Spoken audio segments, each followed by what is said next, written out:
Assalamu alaikum. Today I am going to present one of the important topic thyroid gland. तो thyroid gland हमारे पास butterfly shape है।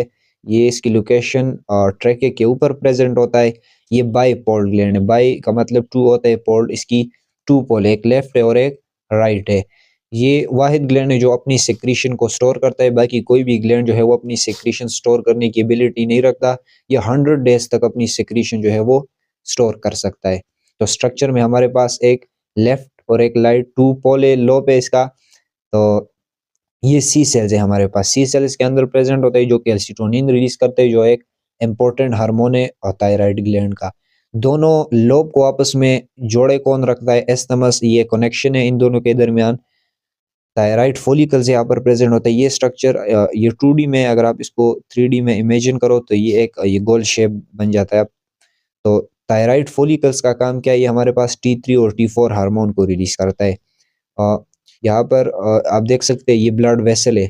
तो blood vessel, ये T3 और T4 hormone बनते कैसे है तो इसकी हम ये बात करते हैं। लेकिन आयोडीन जो है ये ब्लड वेसल्स से आयोडीन को एक्टिव ट्रांसपोर्ट के जरिए लेता है, और आयोडीन के साथ यहाँ पर थायराइड फॉलिकल्स के अंदर यहाँ पर एक एमाइनो एसिड प्रेजेंट होता है जिसको कहते हैं टायरोसिन। ये आप देख सकते हैं।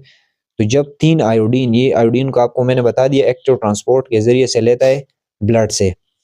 तो जब तीन आयोडीन वन टायरोसिन ये मिलते हैं यहाँ पर थायराइड फॉलिकल्स के अंदर, तो ये ट्राई आयोडोथायरोनिन T3 हार्मोन बनाता है। और जब फोर आयोडीन वन टायरोसिन ये मिलते हैं, फोर आयोडीन है तो मीन टेट्रा आयोडोथायरोसिन, या इसको आप थायरोक्सिन भी बोल सकते हो, सिंपल थायरोक्सिन। तो ये ऐसे T3 हार्मोन है, ये T4 है। T3 हार्मोन के अंदर तीन आयोडीन एक टायरोसिन होता है, जबकि T4 के अंदर four iodine plus one tyrosine होता है। अब इसकी हार्मोन की हम बात करते हैं तो एक्चुअली में ये तीन हार्मोन रिलीज करता है, T3, T4 और एक कैल्सिटोनिन। तो T3 जो है वो थायराइड ग्लैंड इसको स्मॉल अमाउंट में रिलीज करता है, और T4 जो है ये लार्ज अमाउंट में रिलीज होता है। लेकिन T3 हार्मोन जो है वो बायोलॉजिकली मोर एक्टिव है T4 से, और जो है T4 है ये लेस एक्टिव है। मतलब ये मेटाबॉलिक रेट को इतना जल्दी जो है वो बैलेंस नहीं कर सकता अपना, उसको रेगुलेट नहीं कर सकता, जबकि T3 हार्मोन जो है ये मोर इजीली उसको रेगुलेट कर सकते हैं और जल्दी रेगुलेट कर सकता है। तो T3 और T4 हार्मोन हमारे पास तब रिलीज होगा जब बॉडी का टेम्परेचर 37 आपको पता है कि नॉर्मल है।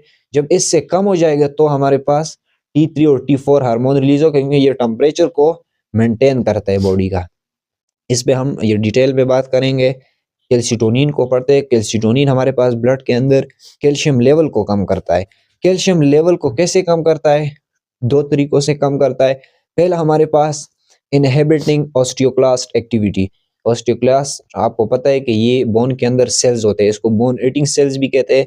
तो ये हमारे पास जो बोन होते हैं, बोन को उनको ब्रेक डाउन करता है और उनसे कैल्शियम रिलीज कराता है, और वो कैल्शियम जो है जाके ब्लड में शामिल होता है, तो ब्लड में कैल्शियम लेवल इंक्रीज हो जाता है। तो कैल्सिटोनिन क्या करता है? ये ऑस्टियोक्लास्ट की एक्टिविटी को इनहिबिट करता है, स्टॉप करता है। तो जब इसकी एक्टिविटी स्टॉप होगी तो क्या होगा? कैल्शियम ब्लड में नहीं जाएगा, तो ऑफ कोर्स ब्लड के अंदर कैल्शियम लेवल कम हो जाएगा। दूसरा क्या होगा? Inhibit reabsorption from nephron. जो नेफ्रॉन के अंदर यूरिन के अंदर कैल्शियम जा रहा है उसकी रीअब्जॉर्प्शन को बंद कर देगा। अगर वो रीअब्जॉर्प्शन होता है तो फिर तो ब्लड के अंदर कैल्शियम लेवल और भी ज्यादा हो सकता है। तो ये वहाँ की रीअब्जॉर्प्शन को कम कराता है, जिसकी वजह से ब्लड के अंदर कैल्शियम लेवल कम हो जाता है। तो हमारे पास अब हम पढ़ने जा रहे हैं कि how T3 T4 regulate temperature. आपको मैंने शॉर्टली बताया था कि T3 और T4 हमारे पास क्या करता है, और टेम्परेचर को रेगुलेट करता है। तो कैसे रेगुलेट करता है, ये उसका है पूरा मैकेनिज्म। इस पे हम बात करने जा रहे हैं। सबसे पहले हाइपोथैलेमस है। हाइपोथैलेमस जो है वो पिट्यूटरी ग्लैंड को कौन कंट्रोल करता है? पिट्यूटरी ग्लैंड तो सारे ग्लैंड को कंट्रोल करता है, लेकिन पिट्यूटरी ग्लैंड को जो कंट्रोल करता है वो है हाइपोथैलेमस। हाइपोथैलेमस आपको पता है कि hypothalamus is a part of brain, और हाइपोथैलेमस के साथ ब्लड वीन्स होती है। तो आपको पता है कि जितना टेम्परेचर बॉडी का होता है उतना ही ब्लड का होता है। तो उन ब्लड वेसल से जब ब्लड फ्लो करेगा तो हाइपोथैलेमस क्या कर लेगा? डिटेक्ट कर लेगा कि बॉडी का टेम्परेचर कम हो गया है। अब इस टेम्परेचर को कैसे इंक्रीज किया जाए? तो hypothalamus thyroid releasing hormone release करेगा। वो जाके इफेक्ट करेगा पिट्यूटरी ग्लैंड पे। जब उसने पिट्यूटरी ग्लैंड पे इफेक्ट कर दिया तो पिट्यूटरी ग्लैंड से रिलीज होगा थायराइड स्टिमुलेटिंग हार्मोन, TSH आप उसको कह सकते हो। तो TSH रिलीज होगा, TSH जाके थायराइड ग्लैंड पे इफेक्ट करेगा, थायराइड ग्लैंड पे इफेक्ट करेगा और वहां से T3 और T4 हार्मोन रिलीज कराएगा। अब ये T3 और T4 हार्मोन टेम्परेचर को कैसे इंक्रीज करता है, तो ये जाता है सेल मेम्ब्रेन के अंदर, और सेल मेम्ब्रेन में जो सोडियम और पोटाशियम पंप है, सोडियम और पोटाशियम पंप है, उनको इंक्रीज करता है। जब वो इंक्रीज होगा तो आपको पता है कि सोडियम, जब 3 सोडियम बाहर जाता है तो 2 सोडियम अंदर सेल के अंदर आएंगे, 3 सोडियम बाहर जाएंगे, 2 कैल्शियम सेल के अंदर आएंगे। ये कंटिन्यूसली चलता रहता है कैल्शियम और सोडियम की लेवल को सेल के अंदर मेंटेन रखने के लिए। तो ये क्या करेगा, सोडियम और पोटाशियम पंप को इंक्रीज करेगा, और ये एक्टिव ट्रांसपोर्ट के जरिए होती है। यहाँ पर एटीपी यूटिलाइज होता है, तो जाहिर बात है एटीपी की जरूरत होगी यहाँ पर इनको, इनकी सेल के अंदर और बाहर ट्रांसपोर्ट करने के लिए। तो एटीपी कंजम्पशन ज़्यादा हो जाएगी। तो जब एटीपी की कंजम्पशन हो जाएगी तो जाहिर बात है हीट रिलीज होगा, और जब हीट रिलीज होगा तो बॉडी के अंदर ये हीट प्रोड्यूस हो जाएगा, तो हीट ज़्यादा हो जाएगी बॉडी की।